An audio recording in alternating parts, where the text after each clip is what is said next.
Ja, grüß euch benannt und einen sakrisch guten Jetzt Kasperl. Leute, ich wollte eigentlich ein anderes Video machen. Eigentlich mal so ein kurzes Ding, rein die fremdes Teil zwischenschieben. Einfach, ne, als, wie nennt man das beim Essen? Ein Palate Cleanser. Genau, so ein Ding. Ja? Das nicht immer das ewig gleiche ist. Allerdings, ich glaube, ich habe heute nicht die Stärke, die es braucht, mich um andere Sachen zu scheren. Tag hat miesräudig angefangen und jetzt mittags und bisher war wirklich größtenteils miesräudig. Meine Stimmung ist massiv am Sack. Dementsprechend denken wir so einen Get to the Old Familiar. Das schauen wir mal, was der Reini so zu verzapfen hat. Vielleicht hilft das ja. Richtig. Heute soll es, um was geht's heute? Taschenmesser. Sein Taschenmesser, darum geht's erstmal im ersten Video. Sicher noch ein zweites machen, die ganze Bums dauert 11 Minuten. Richtig, Leute, richtig. In diesem Sinne.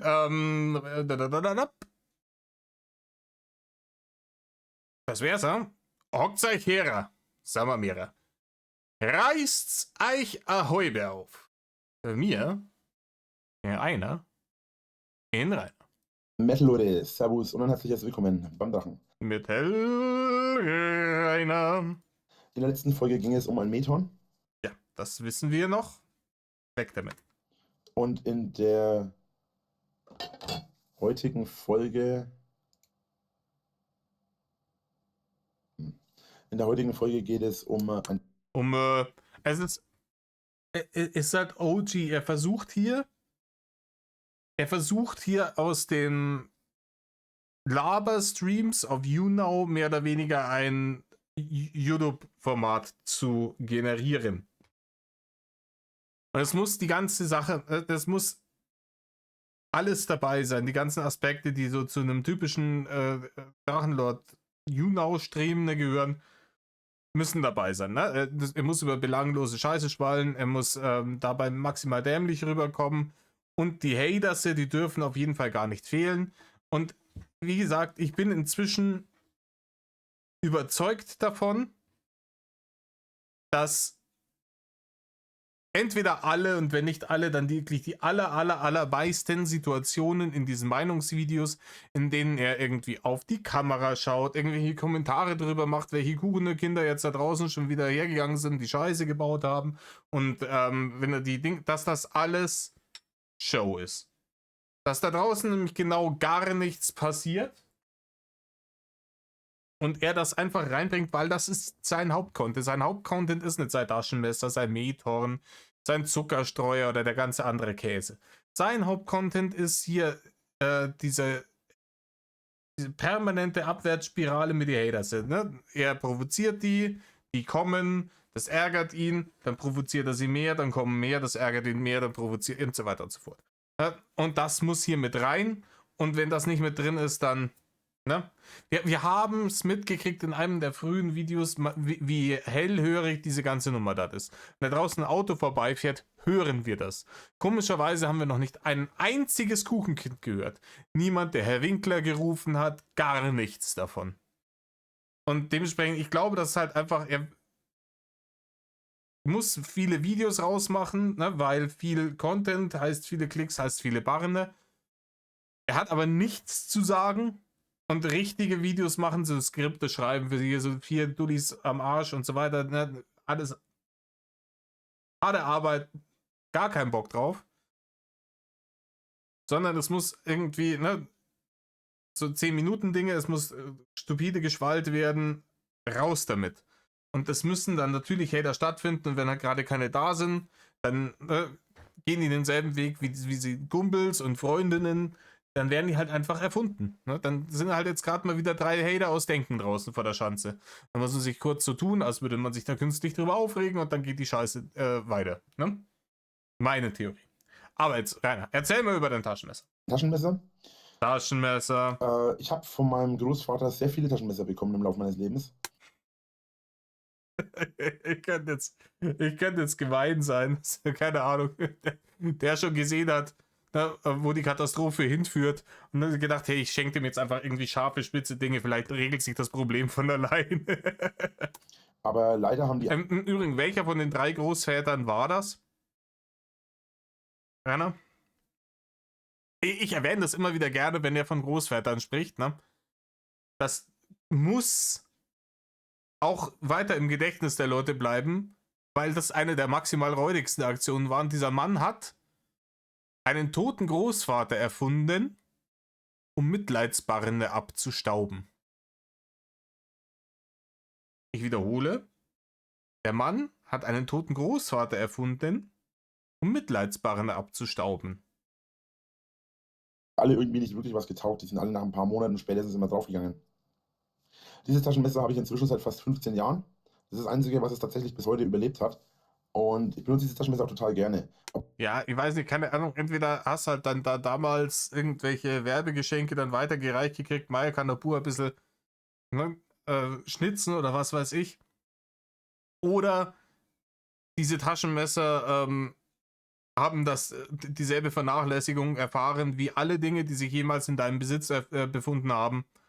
Und ne, sind dementsprechend relativ schnell über den Jordan gegangen. Obwohl ich eigentlich die ganzen Funktionen, die dieses Taschenmesser hat, gar nicht groß nutze. Ja, das ist richtig. Die allermeisten, wenn es so Klotz-Taschenmesser sind wie das, braucht kein Mensch. Was brauche ich da drin? Ich brauche das Messer. Vielleicht brauche ich eine kleine Schere. Einen Flaschenöffner, einen Dosenöffner und einen Korkenzieher. Bums. Das war's eigentlich, oder?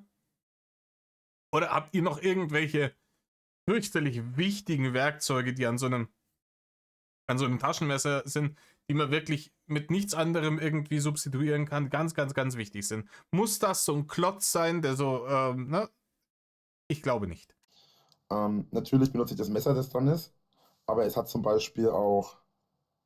Und im Übrigen, diese Art Taschenmesser, ne, die so ein bisschen wie Schweizer Taschenmesser sind, die sind zum Ausklappen, die aber nicht einrasten irgendwo, benutze ich nicht mehr. Mir ist so ein Ding mal in der Hand eingeklappt, weil ich ein bisschen Falschdruck drauf gegeben habe. Ich wollte so aus einem größeren Holzstück wollte ich so Holzspäne rausschneiden, die man dann zum Anzünden hernehmen kann, ne, weil ich kann das Feuerzeug nicht an den Klotz halten, das wäre dumm.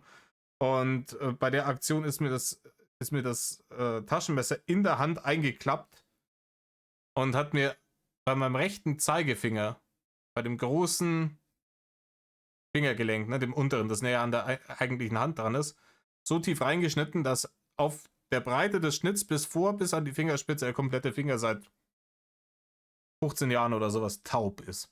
Dementsprechend bin kein großer Fan mehr von den Dingern. Einrasten sollte das, damit sowas nicht passiert. Aber war auch klar Anwenderfehler, oder? Da war ich dumm, muss man auch dazu sagen.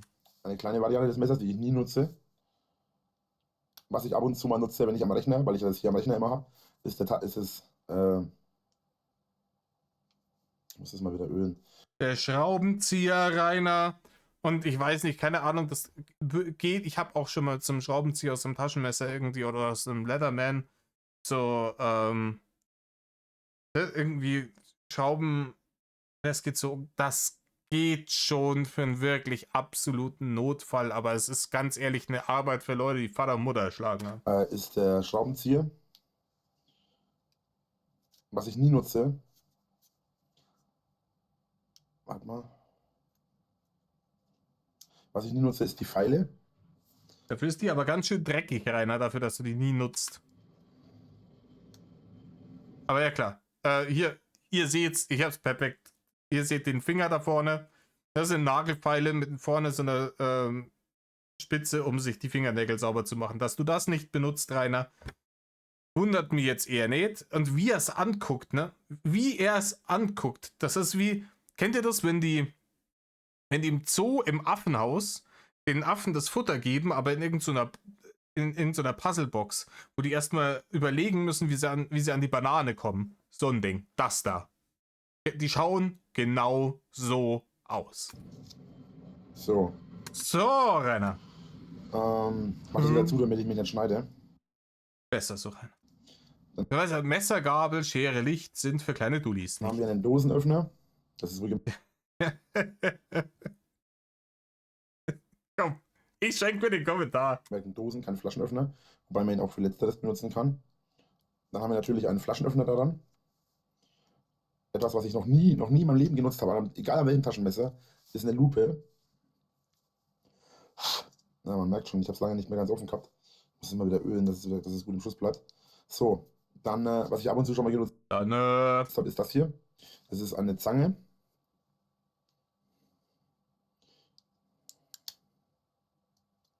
Gleichfalls noch nie benutzt ist die Säge. wie gesagt, das hier ist sein Lieblingstaschenmesser. Das ist ein Riesenklotz, wiegt wahrscheinlich, ne? Wiegt wahrscheinlich die Hölle. 90% davon hat er noch nie benutzt. Weiß ich nicht, Rainer. Ob das dann wirklich das beste Taschenmesser ist. Aber es ist ein Monster. Es ist natürlich groß. Das ist wichtig. Ne? Groß müssen sie sein, die Dinge. Etwas, was ich so ungern benutze, dass ich es nie aufmache. Weil ich es nicht mag, das aufzumachen. Ist die Schere. Die ist zwar schwarz. Ich weiß nicht warum. Ich habe die, glaube ich, mal für irgendwas habe ich sie mal benutzt. Ja, Rainer, für irgendwas hast du benutzt. Danach hast du nicht sauber gemacht. Deswegen geht die nicht mehr gescheit raus. Seitdem benutzt du sie nicht mehr. Aber ich mag die nicht. Ich benutze die total ungern, die Schere. So, dann haben wir noch eine zweite Säge. Noch dazu, Rainer, diese ganzen Dinge, weißt du, du wohnst hier in diesem Haus, du bist damals schon seit Jahren aus dem Haus nicht mehr nennenswert rausgegangen. All das, ne, kannst du mit einem ganz billigen kleinen Werkzeugköfferchen, ja, kannst du das alles drin haben, in halbwegs ordentlicher Qualität, so dass du nicht dieses Taschenmesser brauchst. Genau, und dann halt noch die, was ich gerade schon hatte, ne, das Messer und so weiter. Das ist jetzt natürlich zu, weil ich nicht schneiden möchte. Gut. Das kommt alles mal wieder zu. Sekunde. Gut, auf der anderen Seite ist natürlich der Klassiker, ein Korkenzieher. Das hier soll zum Angeln sein. Ich habe das aber nie benutzt irgendwie. Was zum Angeln? Okay, keine Ahnung. Habe ich gar keine Kuh. Das hier ist auch so eine Funktion, die ich nicht verstehe. Ich habe die zwar dran, aber ich benutze das nicht. Ja, warte mal. Muss ich das nochmal aufmachen? So. Das hier ist genau dasselbe. Das sind Funktionen, die ich nie benutzt habe und auch nicht verstehe, wofür die gedacht sind. Ja, aber das beste Taschenmesser. Er checkt gar nicht, wofür die Dinge sind. Ich weiß es auch nicht, by the way. Ich habe keine Ahnung. So. Und übrigens, das Ding vielleicht sauber machen, bevor du ein Video drüber machst. Und es dann auch, wie gesagt, selbe Kritik wie in den ganzen Videos. Mach doch die Kamera so, dass sie von oben auf den Tisch zeigt. Mach den Tisch sauber, mach die Dinge sauber, die du zeigen willst und halt die dann so unter die Kamera. Niemand muss dein greiseliges Gesicht sehen währenddessen. Niemand. Vollkommen irrelevant. Deine Meinung kommt aus deinem Mund und du wirst uns Dinge erzählen über ein Taschenmesser. Dass man dabei dein greiseliges Gries sieht, vielleicht bei der Begrüßung und bei der Verabschiedung, die kannst du ja dann dazu schneiden, ne? Aber es ist wieder harte Arbeit, dann muss man die Kamera dann jedes Mal wieder aufs Gesicht halten. Ja, Metal, Leute, bla bla bla bla bla bla bla bla, hier, dies, das, Ananas, Taschenmesser draufhalten. Über das Taschenmesser erzählen, wieder Kürbis in die Kamera halten, Metal off, dies, das, Ananas, auf Wiedersehen. Dann haben wir die ganze Scheiße im Kasten. Ist kaum mehr auf, ist wurscht, ne? So, ansonsten haben wir bei dem Taschenmesser hier vorne noch eine kleine Lasche, da kann man zum Beispiel eine Schnur dran machen, kann man eine Schnur reinhängen oder so, dann kann man es irgendwo hinhängen. Man kann man kann zum Beispiel an den Schlüssel hängen oder so. Würde ich euch nicht empfehlen, weil das Taschenmesser ist ziemlich schwer. So, und jetzt generell Taschenmesser. Wofür benutzt man Taschenmesser für gewöhnlich? Also, mein Vater und auch ich, wenn früher normal arbeiten gegangen sind, haben wir das.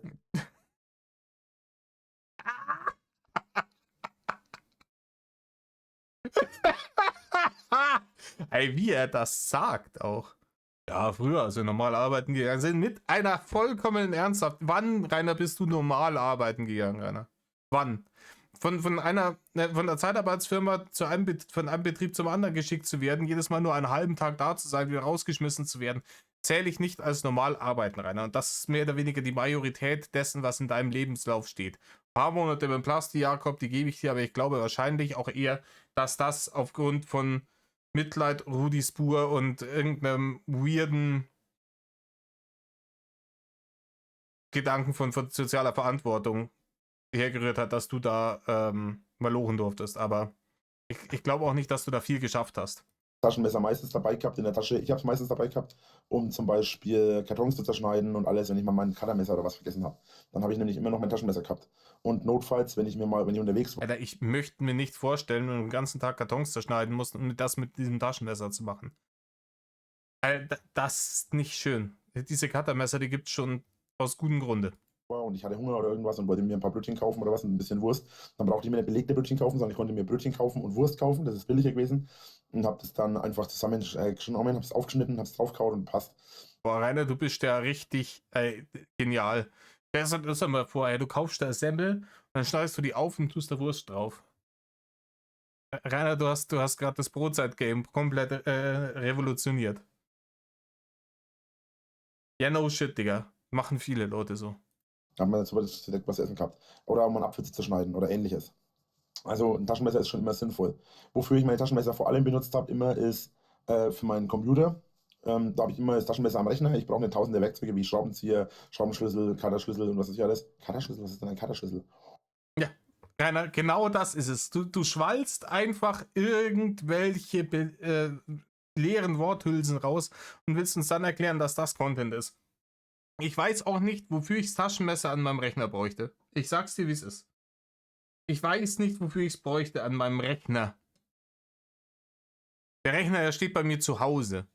Wenn ich tatsächlich einen Schraubenzieher brauche, ein richtiges Werkzeug, um da vielleicht irgendwie, keine Ahnung, eine neue Festplatte reinzuschrauben oder dergleichen.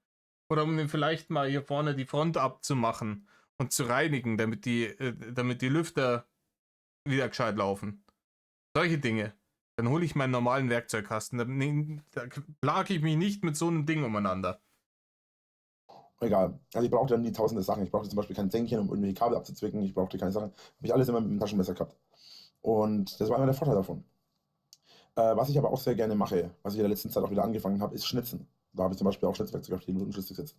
Und Ja, als Schnitzwerkzeug auf die Wunschliste gesetzt. Zeig mir doch mal, was du da alles geschnitzt hast. Das muss doch ganz großartig sein. Das muss doch wirklich, also wenn du schon professionelles Schnitzwerkzeug dafür brauchst.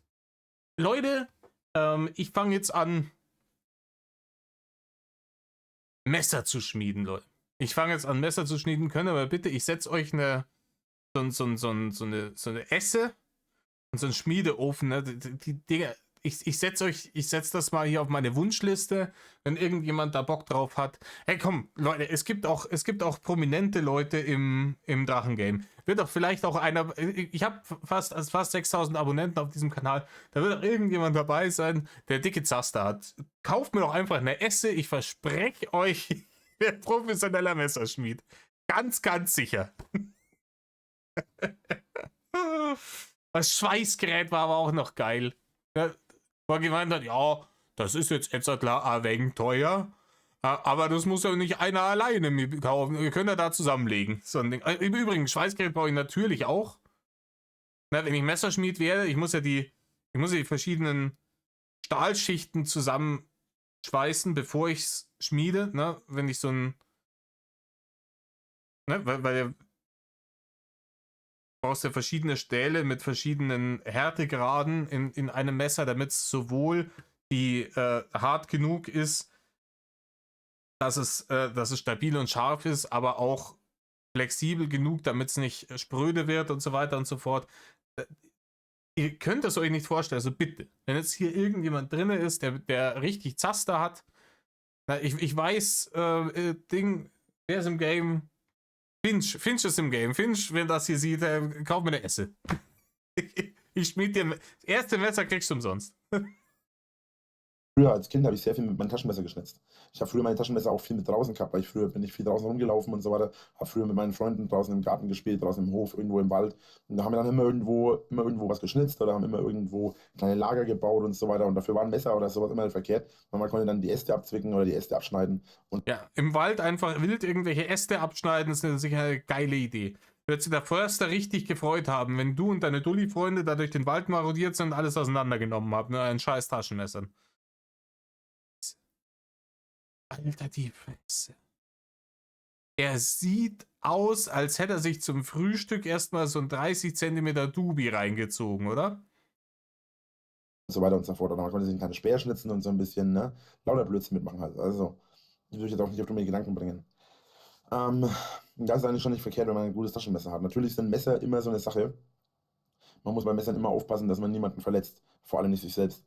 Und man sollte deswegen auch immer ein bisschen vorsichtig sein, damit man. Oh, es sind schon wieder Volde-Hates draußen vor der Tür. Man sollte damit auch immer ein bisschen vorsichtig sein, damit man niemanden irgendwie. Verletzt, Rainer. Ach, ich weiß nicht. Damit Ich weiß nicht. man halt irgendwelche Probleme macht und so weiter. Genau. Ansonsten, Taschenmesser Sonst, ne? ist natürlich an sich was Cooles, eine coole Erfindung. Das ist schon richtig cool, ja. Und geil ist es. Schmeckt auf jeden Fall auch nicht nach Red Bull. Ne? Das ist schon mal gut. Ich will nicht wissen, wonach dieses Taschenmesser schmeckt. Ne? Wahrscheinlich eine Mischung aus Erde, Kot und was auch immer er sonst so in den Hosentaschen hat. Man kennt ja vor allem diese typischen Schweizer Taschenmesser. So ähnlich ist das hier ja auch. Das hat auch diese Funktion, ist aber halt kein Schweizer Taschenmesser. Was ich besonders cool finde im Design von meinem Taschenmesser sind diese Punkte an der Seite. Die sind Tolle Punkte. Richtig, richtig, richtig geil, Rainer. auch eingestanzt. Also die sind jetzt nicht irgendwie nur aufgemalt, sondern die sind wirklich eingestanzt. Sorgt dafür, dass man das Messer in einem besseren Griff hat. Speziell, wenn man jetzt die Klinge außen hat, wenn man das Taschenmesser so hat, dann hat man genau hier, wo man schneidet, den Griff besser, als wenn man jetzt die glatte Fläche hat. Wenn man jetzt die glatte Fläche hat, dann kann man halt leichter abrutschen. Ne? Weiß ich nicht, ob das Kraut so fett macht, aber wenn du das sagst, mal sei es drum. Also jetzt hier zum Beispiel. Na gut. Also ich habe jetzt keinen Unterschied gesehen, aber egal. Ja. Nein. Ich war nie ein großer Fan von Springmessern, ich war nie ein großer Fan von Butterflies, ne, diese Messer, wo man so komisch. Ja, wollen wir wetten? Gerade Butterflies ist doch genau das. Das ist das Poser-Messer vor dem Herrn. Ich wette, dass Rainer irgendwann mal eins hatte. In den 90ern waren die in Deutschland noch nicht illegal. Ich glaube, am Anfang, Mitte der 90er sind die, glaube ich, in Deutschland verboten worden. Davor gab es die noch. Da konntest du irgendwie am Zigarettenkiosk konntest du Butterfly-Messer kaufen. Das ist eine wilde Nummer. Aber gerade er, was der größte Poser aller Zeiten. Nee, Butterflies finde ich überhaupt nicht cool. Machen kann. Ein Messer ist für mich immer schon ein Werkzeug gewesen, mit dem ich Sachen schneiden kann, mit denen ich Sachen anspitzen kann, mit denen ich Sachen schleifen kann und so weiter. Ja. Mit dem Messer Sachen schleifen, das. Es ist wieder bla bla bla bla bla bla bla bla bla. Content muss raus, Barne müssen her. Barne, Barne und immer wieder Barne.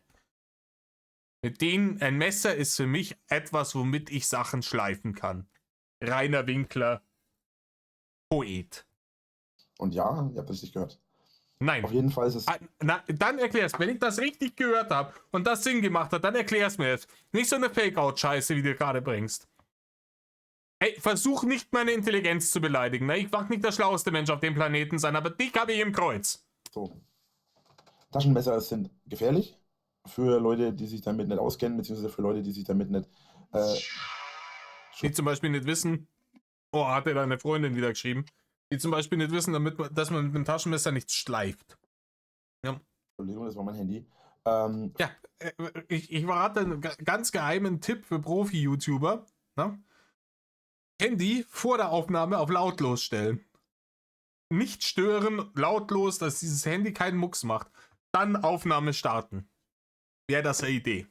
Vor allem für Leute, die halt dann denken, ach ja, naja, das sieht halt gut aus. Ich finde, ein Taschenmesser muss genau 2 Funktionen erfüllen. Ein Messer muss da drin sein, Rainer. Eine Funktion. Einmal, es muss funktionstüchtig sein, das heißt, man muss es benutzen können.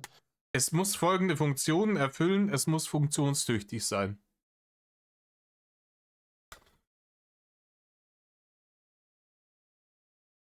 Heute wird ein schwieriger Tag. Und einmal, man sollte es dabei haben, beziehungsweise es ist für den Notfall gedacht. Diese beiden Die Funktion, man soll es dann auch dabei haben, wenn man es braucht. Eine ganz wichtige Funktion, Rainer. Funktionen braucht ein Taschenmesser. Und dass man es immer dabei hat, liegt natürlich an einem selber, aber dass man es für Notfälle nutzen kann, naja, dafür hat man ein Taschenmesser. Das heißt, diese Funktion erfüllt im Normalfall jedes Taschenmesser. Und dafür reicht ein kleines Taschenmesser oder ein großes Taschenmesser oder sowas wie das hier eben auch. Zumal es hier mehrere Funktionen hat, die man immer benutzen kann. Und zum Beispiel irgendwas aufschrauben müsst, habt ihr immer den Schraubenzieher dabei. Die Sache ist nämlich die. Die Sache ist die. Ich weiß nicht, keine Ahnung, man stellt sich das dann immer so vor, ich bin jetzt nicht so ein Survival-Bursche. Aber ich bin schon echt selten irgendwie in die Verlegenheit gekommen, irgendwo unterwegs zu sein und mir zu denken, fix, wenn ich jetzt so ein scheiß Taschenmesser mit einem Schraubenzieher da hätte, so, dann könnte ich jetzt hier richtig den Handwerker Tim hier machen und ne? Ist overratedes Spielzeug für Dullis. Das hier ist zwar ein Kreuzschraubenzieher, aber wie genau mache ich jetzt Schrauben auf, die zum Beispiel einen Schlitz haben? Mit dem Flaschenöffner, Rainer. Das ist, also wenn er das jetzt als seine große Idee verkauft, dann habt ihr mich hier liegen. Naja, ich sag's mal so. Entweder ihr macht es so, dass ihr sagt, okay, mit Schlitzschraubenzieher, dann nimmt man jetzt halt einfach irgendeine andere Funktion. Zum Beispiel, das hier ist ein Flaschenöffner, aber man kann ihn auch hier, der ist hier vorne angespitzt, also beziehungsweise der ist nicht angespitzt, sondern der ist vorne flache. Ja, jetzt rate mal, warum der da vorne so ist. Rate mal, warum. Meinst du, die Leute haben sich dabei was gedacht? Meinst du, die Leute haben sich da schon gedacht, dass man sagen kann, im Notfall kann ich damit eine Schraube auch noch festziehen? Dann kann man notfalls auch damit eine Schraube aufmachen.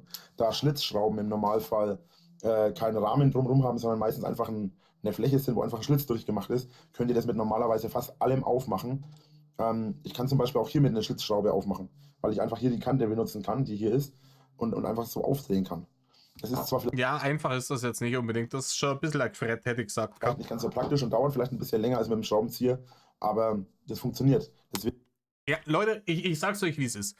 Wenn ihr wirklich oft draußen seid und oft irgendwie spontan irgendwas handwerkeln müsst und nicht immer einen ganzen Werkzeugkoffer mit euch rumschleppen könnt, easy peasy, dann ist das in Ordnung. Für alles andere, es gibt nicht, ich habe einen handwerklichen Beruf gelernt, es gibt nichts räudigeres als Arbeiten mit schlechtem Werkzeug.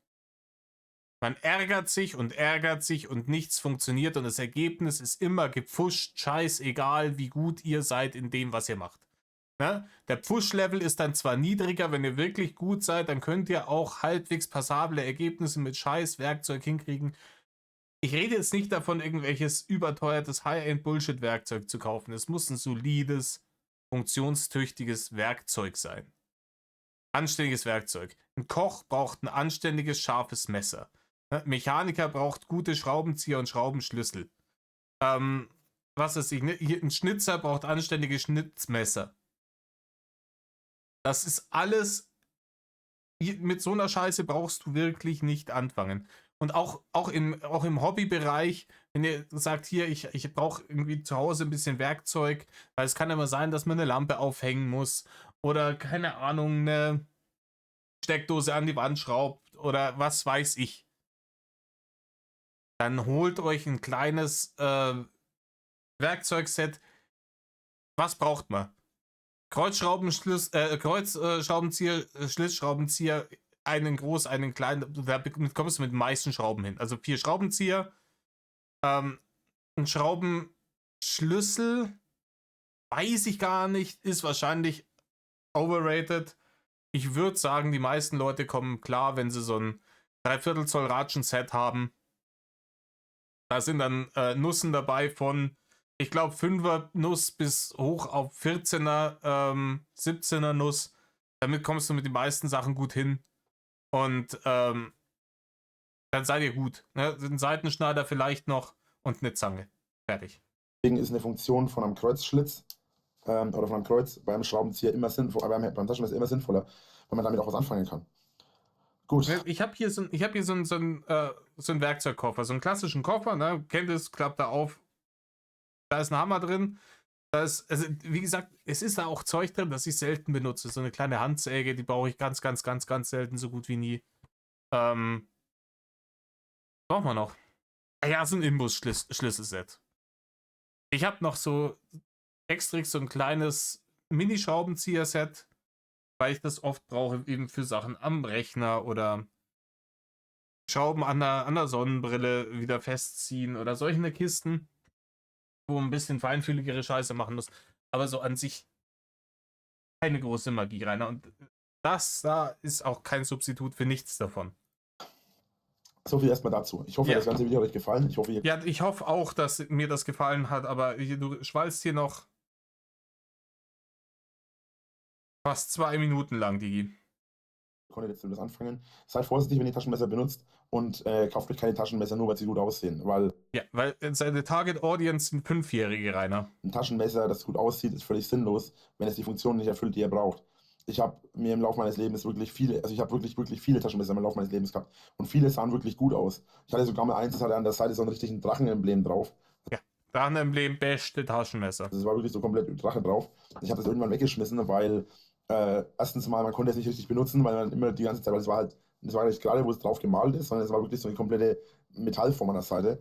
Und dann konnte man das Messer nicht benutzen und das ist einfach sinnlos. Außerdem war das Problem, dass es nur nicht sonderlich lange gehalten hat. Sowas ist halt zur Zierde da. Aber für mich ist ein Taschenmesser nichts, was zur Zierde da sein sollte. Wenn ich irgendwie eine Drachenfigur haben will, dann kaufe ich mir eine Drachenfigur und kaufe mir kein Messer, was aussieht wie eine Drachenfigur. Offensichtlich hast du es ja doch getan, Rainer. Offensichtlich hast du es ja doch getan. Offensichtlich hast du gedacht, hier geil, Taschenmesser mit Drachenoptik. Ich bin hängen geblieben auf dem Drachenthema, da investiere ich jetzt meine Barne rein. Jetzt erzählt er, ja, das ist überhaupt nicht wichtig. Wie so ein Taschenmesser muss funktionell sein. Scheißegal, wie es aussieht. Was jetzt, Rainer? Bei Schwertern ist es nochmal ein bisschen was anderes, weil ein Schwert im Normalfall man auch nutzen kann, aber das. Rainer, niemand in unserer westlichen Gesellschaft in Deutschland benötigt ein Schwert. Niemand. Taschenmesser sehe ich vielleicht noch ein, dass einer sagt, hier, keine Ahnung, ich habe das immer gerne in der Hosentasche, wenn irgendwas ist, wenn ich hier im Garten verschönern bin oder so und ich muss schnell irgendwas abschneiden, habe ich das Taschenmesser in der Hand, in der Tasche. Einwandfrei. Aber niemand benötigt ein Schwert. Wenn die Leute da Bock drauf haben, egal ob es jetzt irgendwie für LARP ist oder für Schaukampf oder für Sportfechten oder für, keine Ahnung, historische Reenactment, was auch immer, die Leute da Bock drauf haben, schön und gut, brauchen tut das niemand mehr. Wir leben nicht mehr im Jahre 1200, Rainer. Gleich euch anders mal. Aber Taschenmesser müssen, wie gesagt, die zwei Funktionen haben. Es muss zweckdienlich sein und man sollte es für Notfälle immer, wenn man das dabei hat, sollte es auch stabil genug sein, damit es nicht kaputt. Rainer, diese zwei Funktionen muss jeder Gegenstand auf diesem Planeten besitzen. Das ist jetzt nichts spezifisch Tolles, was du dir jetzt für Taschenmesser ausgedacht hast. Rainer, es muss funktionieren und man muss es zur Hand haben, wenn man es braucht, ist die Grundvoraussetzung für jeden Gegenstand, der jemals existiert hat.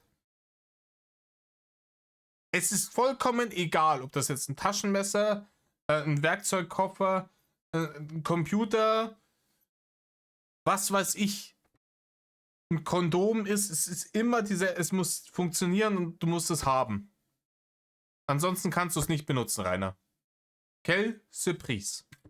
Okay, diese beiden Sachen sollten das haben. Alles andere ist sinnlos. Gut, dann danke ich euch jetzt fürs Zuschauen. Ja, wie zum Beispiel, keine Ahnung, 2 Autos in der Garage stehen zu haben, die beide nicht fahren. Das wäre zum Beispiel sinnlos, ja, weil dann hast du ein Auto, aber keinen, der wo fährt. Ne? Dann ist es zwar da, du hast es, du besitzt es, aber es tut nichts. Es tut nicht das, was es tun soll. Ne? Dich zum Rewe-Zwingel kutschieren, damit du da wieder ihr Zuckerschmutz kaufen und ins Gesichtsarschloch schüren kannst. Ich hoffe, ihr seid beim nächsten Mal wieder mit dabei. Ja, leider Gottes bin ich beim nächsten Mal auch wieder mit dabei. Ich bin gespannt, worum es geht. In der nächsten Folge geht es darum, und was Was zum Fick bitte nicht, Alter, was ist das? genau das hier ist, werdet ihr in der nächsten Folge erfahren. Danke. Ja, danke fürs Zuschauen. Ich gehe auf die nächste Folge, Leute. Ey, ich weiß nicht, ob es euch auch... Ich bin heute ein bisschen mehr angemettet als sonst. Wie gesagt, ich habe bisher wirklich einen Shit-Tag gehabt. Ich reagiere mich jetzt hier mit der Nummer gerade ab. So, da sind wir wieder bei Mana-Tanken mit Metal Kasper. So, was das nächste Ding hier ist. I'm gay. I'm a lesbian. Ah ja, das beste Intro vom Spiegelort, das habe ich richtig mal drin gelassen. I am actually pansexual. I am transgender. Ich bin ein Winkler.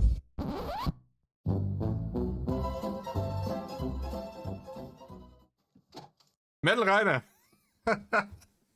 Ich liebe dieses Intro schon. Nice Sache. Metal Leute, Servus und ein herzliches Willkommen beim Drachen. In der letzten Folge ging es um das Taschenmesser und in dieser Folge hier geht es hierum. Um was für ein geheimnisvoller Gegenstand das hier ist, erfahrt ihr jetzt. So. Eine Mundharmonika, Digga. Es ist die Hülle einer Mundharmonika. Willst mich jetzt verarschen, oder? Ja, du willst mich auch jetzt bitte verarschen. Das ist die scheiß Mundharmonika. Das ist eine 0815 Etui. Da kannst du alles mögliche. Ich glaube sogar dein Monster von Taschenmesser passt da mit ein bisschen Gewalt rein. Wie er grinst. Alter. Backpfeifengesicht. Wenn du glaubst, dass dich hier jemand braucht, irrst du dich. Nicht dein Ernst. Schau, ich mache eine ganz. Er hält das jetzt für witzig, ne? Haha, ich verdiene jetzt hier Geld damit, dass ich hier über diese Hülle rede. Ja, vielleicht gedacht, ich erzähle mal irgendwie wenigstens was halbwegs Interessantes, diese scheiß Mundharmonika. Verarscht. Ey, er checkt auch nicht, warum die Leute bei ihm auftauchen, gell? Das ist so, der Gesichtsausdruck mit der ganzen Nummer dazu. Das ist pure Provokation. Aber er provoziert ja nicht, ne? Und ihr habt jetzt hundertprozentig gedacht, dass es um die Mundharmonika geht, oder? Ja. Ja, genau. Weil ich dir diesen Grad an geistiger Zurückgebliebenheit jetzt dann doch nicht zugetraut habe, dass du über die Tasche von der Mundharmonika redest. Tut mir leid, ich enttäusche euch. Das hier ist ein Trash. Ja, das sind wir gewohnt von dir. Das ist ein Trash-Format, Alter. Ihr habt mich jetzt hier gleich... Eine Sekunde. So.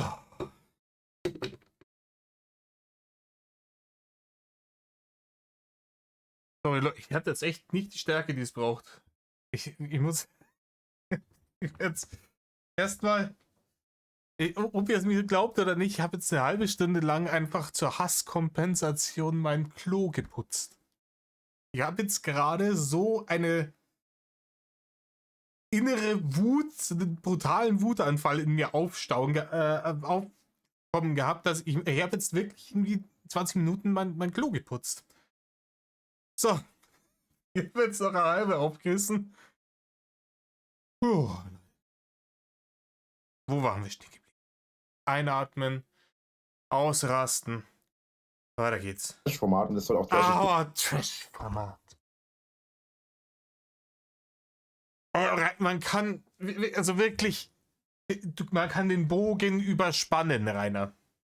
Der war schon hart gespannt, dieser Bogen, wirklich bis an seine absolute Belastungsgrenze in den vorherigen 16 Folgen von dieser Scheiße. Aber ganz ehrlich, das ist ein Trash-Format. Ich rede jetzt hier über die Hülle von meiner Mundharmonika.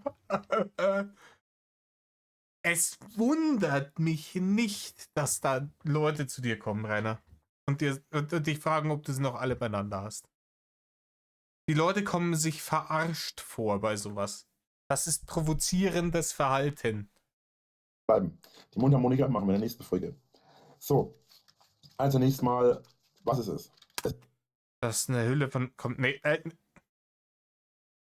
es dauert nur 6 Minuten, komm Scheiß an jetzt. Das ist die Tasche. Da muss ich selber lachen. Ganz ehrlich, wenn ich in dem Moment da bei ihm dort gewesen wäre, da hätte es geklatscht, aber kein Beifall. Ernst bleiben, ist ein seriöses Format. Mhm. Seriöses Trash-Format, Leute. Okay, also, es ist die Tasche einer Mundharmonika. Und was genau? Also ich sage mal, was wirklich toll ist an dieser Mundharmonika. Erstens, es ist richtig cool. Richtig cool. Und geil ist die. Ne? Und da kann man eine Mundharmonika reintun, dann verkratzt sie nicht. Und das Ganze schmeckt nicht nach Red Bull. Es sei denn, ne, man hat vorher viel Red Bull getrunken und währenddessen dann die Mundharmonika gespielt. Vielleicht schmeckt es ein bisschen nach Red Bull. Hab ich's grob akkurat zusammengefasst, Rainer. Genau bezirkt die? Naja, letzten Endes ist es natürlich dafür gedacht, dass Ladies and Gentlemen, letzten Endes. Ja, letzten Endes tut man da eine Mundharmonika rein, Digi. die Mundharmonika darin sicher aufbewahrt werden kann.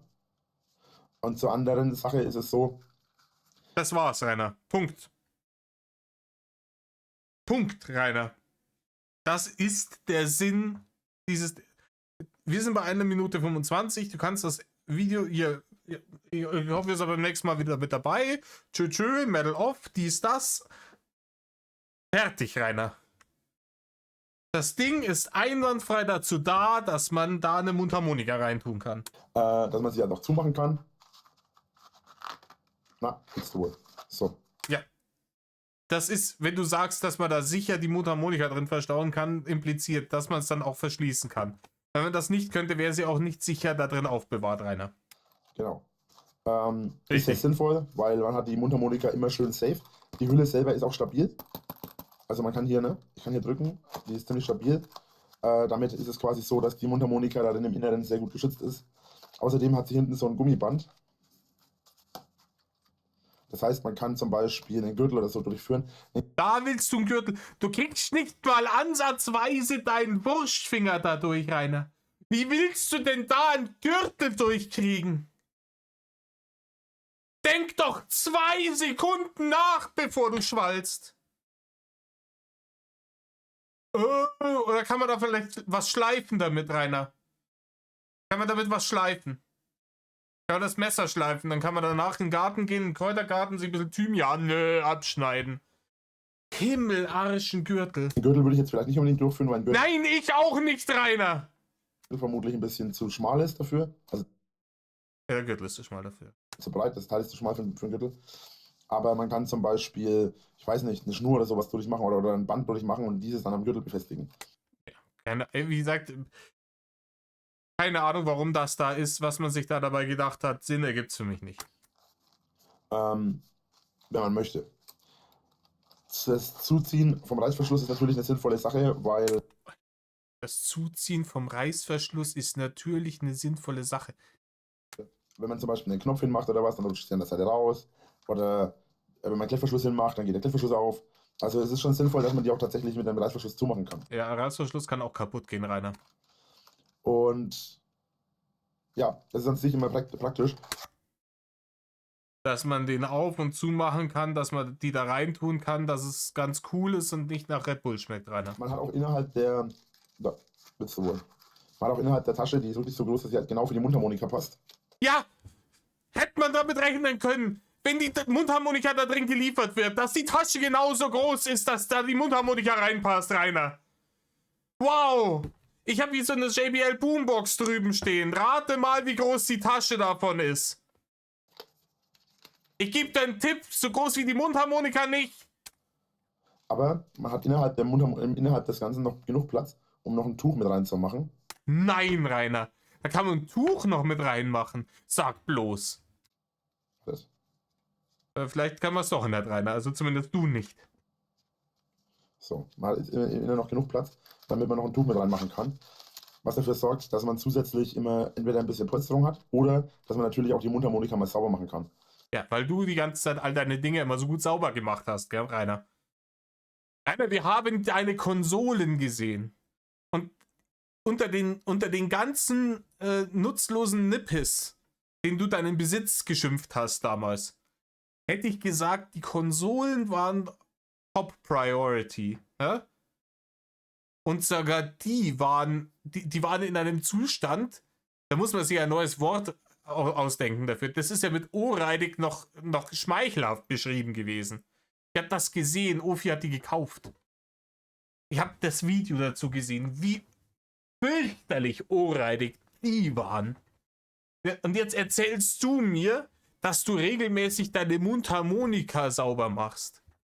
Rainer, ich putze regelmäßig meine Mundharmonika aus deinem Munde, kann nur dann wahr sein, wenn es als Euphemismus für Selbstbefriedigung gedient hätte. So. Ansonsten ist es dann auch immer so schön, weil man hat immer sofort die Zeit, immer sofort die Möglichkeit zu spielen, wenn man das möchte. Gut. Du kennst das ja, den Rainer. Läuft er im Tänzelschritt über die Auen von Altschauerberg und Emskirchen und dann setzt er sich dann da in den Sommerwind unter eine Eiche und holt seine Mundharmonika raus und spielt die alten Lieder seines Volkes. Halt doch die Schnauze, Rainer. Super praktisch, wenn man dann immer dauernd Mundharmonika spielt, ne? Rainer damals Mundharmonika spielen hat er gelernt, ne? Auf dem Floß unter den Mississippi, Digga.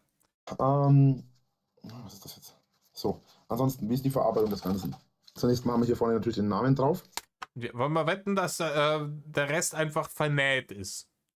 Von der Mundharmonika und die Informationen. Es ist eine Ich glaube, das ist der Name von der Herstellerfirma, Rainer. C-Diatonic, also das ist eine, es ist eine Warte. von der Mundharmonika. Also, Kascha lese ich da, nicht C-Diatonik. Ja.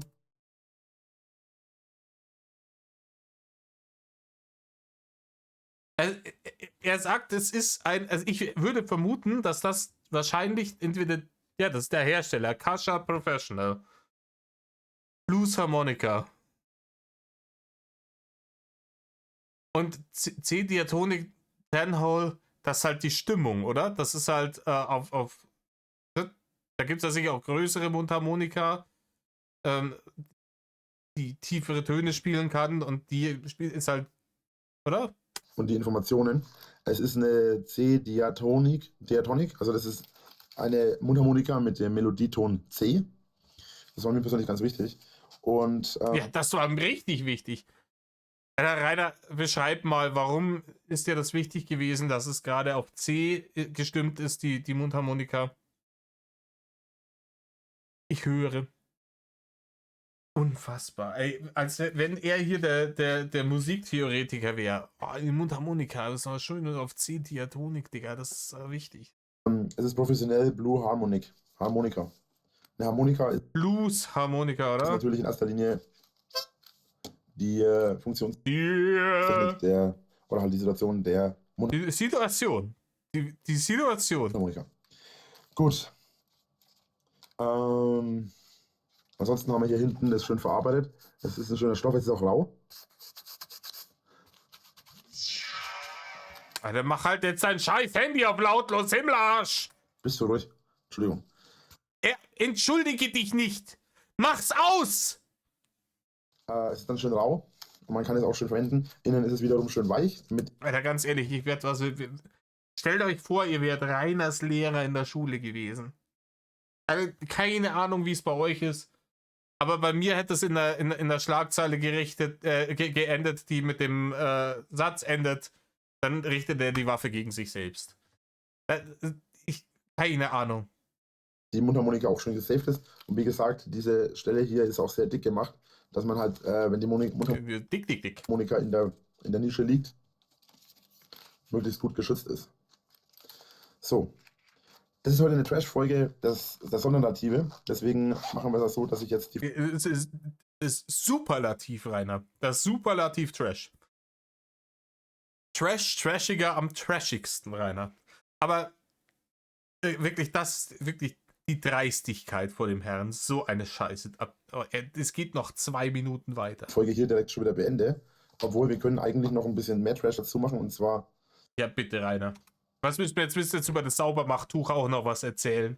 Machen wir einen Zusatzpunkt über das Tuch. Nein, Rainer! Nein! Nein!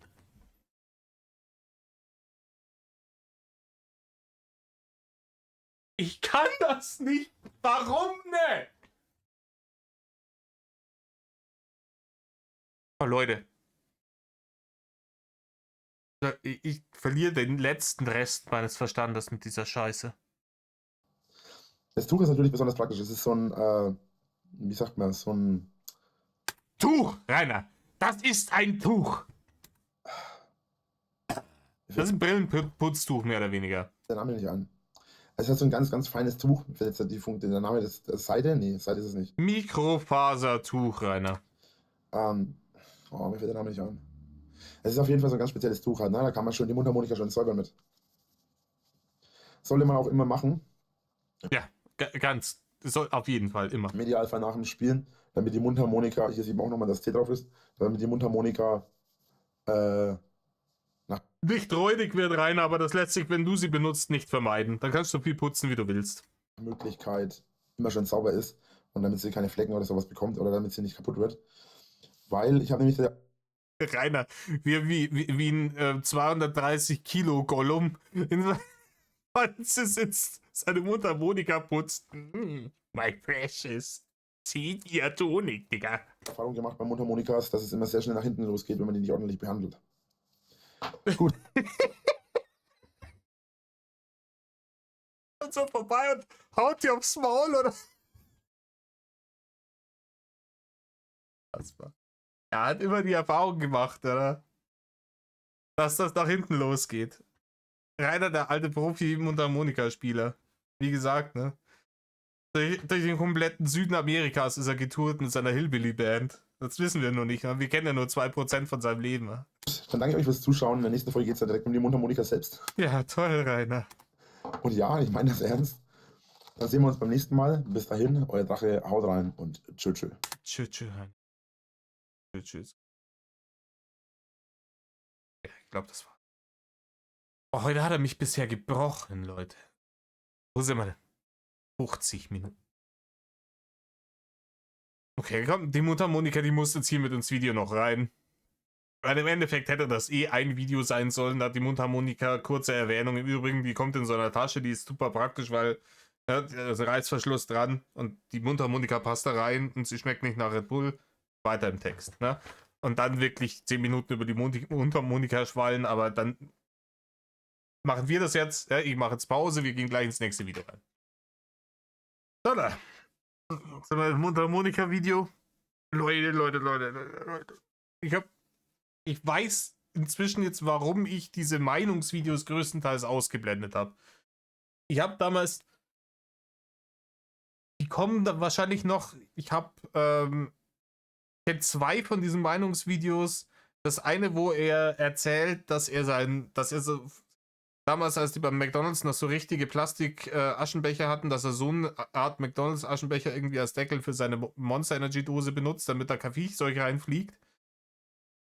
Und um was ging es noch bei dem anderen?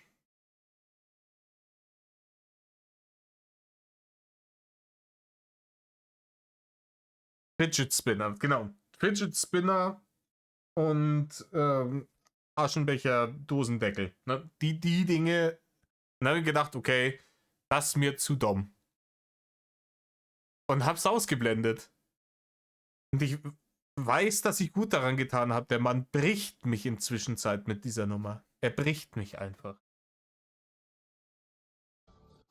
So, Metal Leute, Servus Mädel Rainer, Servus. und ein herzliches Willkommen beim Drachen.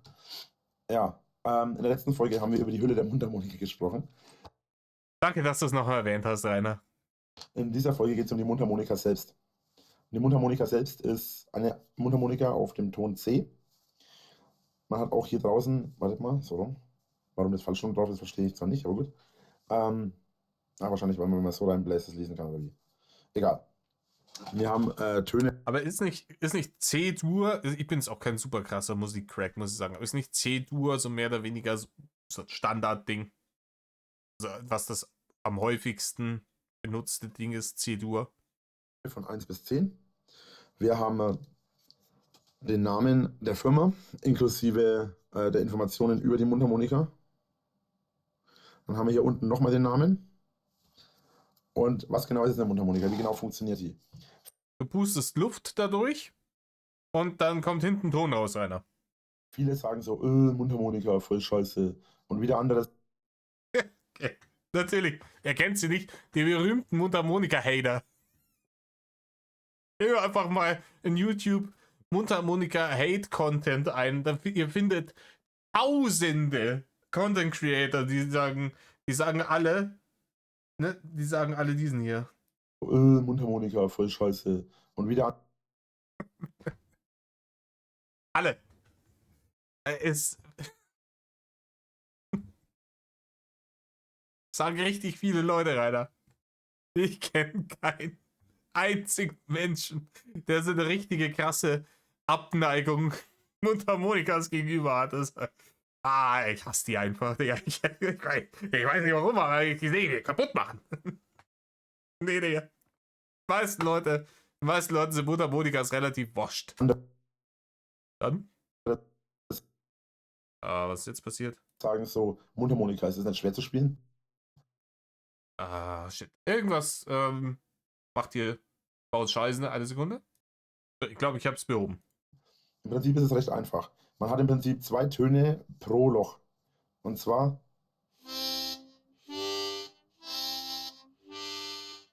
im Prinzip ist es recht einfach. Eine Mundharmonika zu spielen ist sehr, sehr einfach. Das erwähntest du jetzt 4-mal innerhalb von 10 Sekunden rein. Aber was ist denn so einfach daran? Was die Töne angeht, dass man Töne herausbekommt.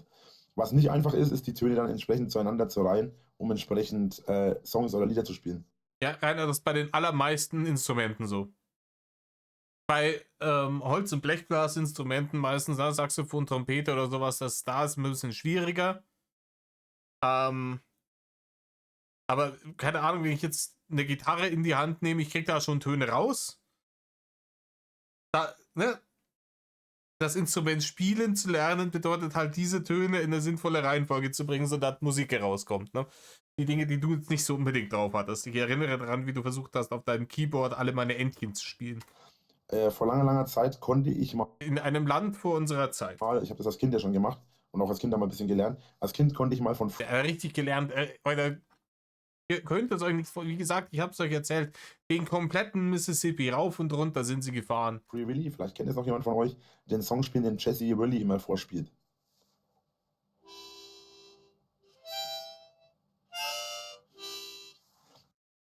Ich schau mal, ob es das ist. Ich habe mir das jetzt mal kurz angehört und ich glaube nicht. Ne? Es ist jetzt nicht unbedingt. Ne? Ich kann es aber nicht mehr. Ich weiß nicht, wie der geht. Ich weiß auch gar nicht, ob der auf C gespielt wurde. Ich habe den halt einfach immer so ein bisschen gespielt. Ich habe den so lange geübt, bis ich den konnte.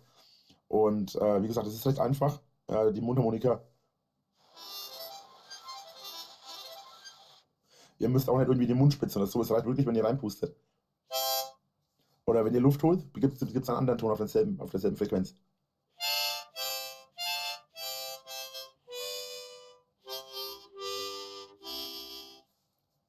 Mundharmonikas sind ziemlich coole Instrumente, vor allem, weil sie eben vom Tonerzeugung her am einfachsten sind. Auch das erwähntest du bereits, Rainer? Mal abgesehen vielleicht von einem Klavier, wo man draufdrücken muss. Zum Beispiel, ja. Aber man muss vom spielerischen Können her, vom Tonerzeugungskönnen her, muss man nicht so wirklich können. Weil man kann, wie gesagt, auch einfach reinpusten. Das ist kein Problem, man braucht bloß Luft dafür. Man kann sich theoretisch den sogar in den Wind halten, würde auch gehen, würden auch Töne rauskommen. Aber wie gesagt, die Tonerzeugung ist nicht das Hauptproblem bei der Mundharmonika. Auch das erwähntest du bereits, Rainer. Was ist denn das Hauptproblem? Achso, dass Töne dann aneinander reihen, sodass Musik dabei rauskommt, Rainer. Es ist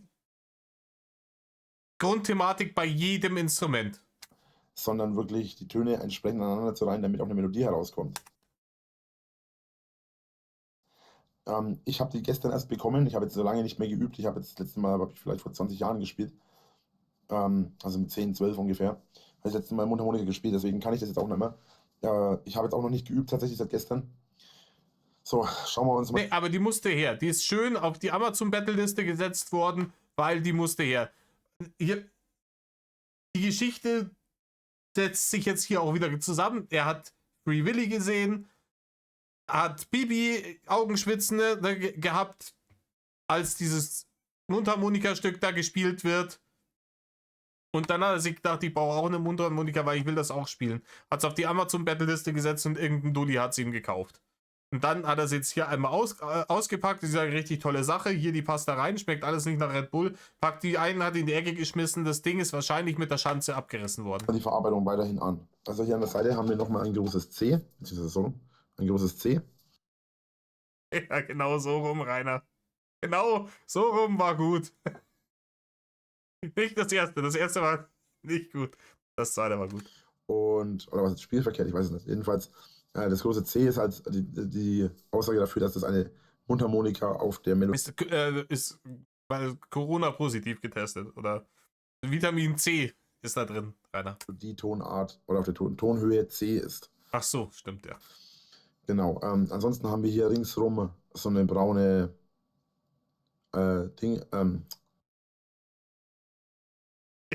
ein braunes Plastik ringsrum. Okay. Dann haben wir so eine Metall Platte, die links und rechts drauf ist.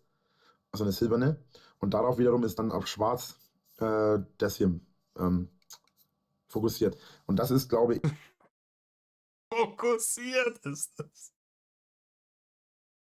Also, keine Ahnung. Hast du es in ein flüssiges Ritalin irgendwie eingelegt oder warum ist das fokussiert? Dulli. Fixiert ist das. Du.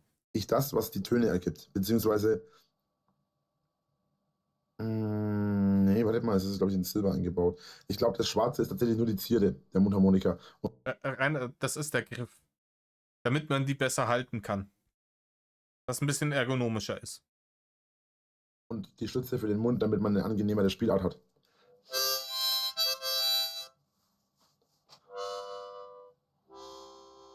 Jetzt meint er kann das Lied wieder spielen aus Free Willy. Rainer, spiele das Lied vom Tod.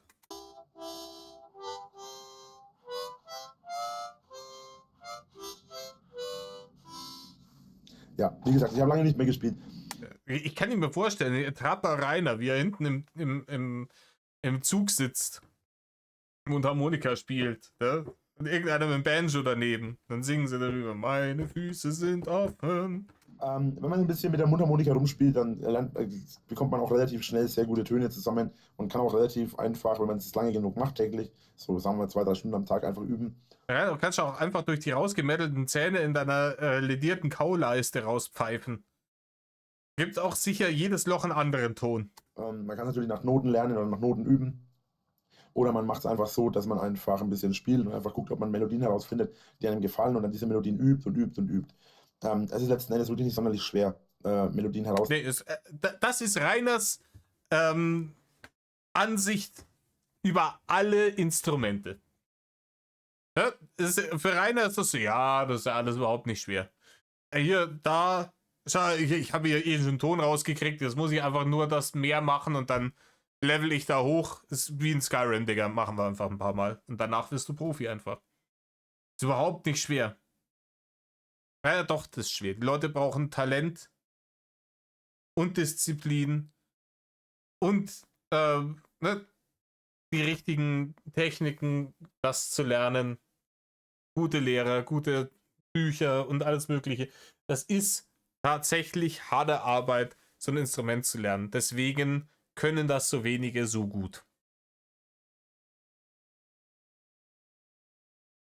Es kann halt nicht jeder Depp, der sagt hier mit dem Bethesda Skillsystem daran.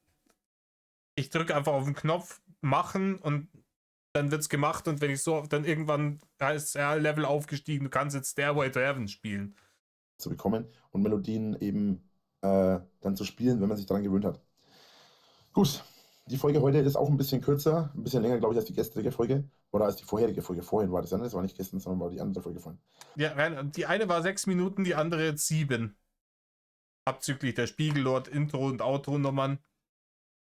Meinst du, wäre vielleicht schlau gewesen, einfach eine 13-Minuten-Folge zu machen, in der du beides mit. Also, aber ist ein Trash-Format, ich weiß. Ich hoffe, es hat euch gefallen. Mundharmonikas sind, wie gesagt, sehr coole Instrumente. Wenn ihr Interesse an sowas habt, könnt ihr euch das gerne mal.